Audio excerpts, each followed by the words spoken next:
ফল এবং যদি একটু বলেন। দেখুন, ইসলামপুর বিধানসভার যে ফলাফল সেটা খুবই ভালো হয়েছে। বিগত নির্বাচনে যেটা ছিল যে ৬২,০০০ সামথিং ভোটার ছিল, ডাক্তার শম্ভুরূপ মণ্ডল পেয়েছিলেন, সেখান থেকে এখন ৬৭,০০০, মানে ৫ থেকে ৬,০০০ ভোট বেড়েছে। এবং সত্যিকারের কথা, ইসলামপুর বিধানসভা ভোট সম্পূর্ণ মেরুকরণ হয়ে গেছে। একদিকে মুসলিম ভোট, একদিকে হিন্দু ভোট। আর অন্যান্য যে রাজনৈতিক দলগুলো ছিল তারা একদমই মানে ২,০০০-এর নিচে পাওয়ার জন্য হার জিতের ব্যবধানটা একটু বেড়েছে। তাছাড়া কোনো ব্যাপার না, ভীষণ খুশি আমি। মানুষের ভালোবাসা এবং সমর্থন ব্যাপকভাবে পেয়েছি এবং যেটা আমি আশা করেছিলাম সেটাই পেয়েছি। রাজ্যে আপনাদের পালাবদল হয়েছে এবং সরকার আপনাদের হচ্ছে, কি বলবেন?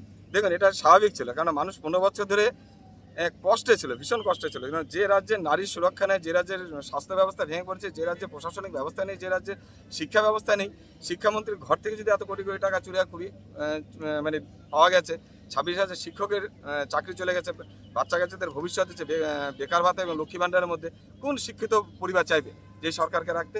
মানুষ স্বতঃস্ফূর্তভাবে ভোট দিয়েছে। মমতা ব্যানার্জিকে এবার চুরি করতে দেয়নি নির্বাচন কমিশন, যার জন্য তার পরাজয় নিশ্চিত হয়েছে। এই পরাজয় ২০২১-এ হয়ে গেছিলো।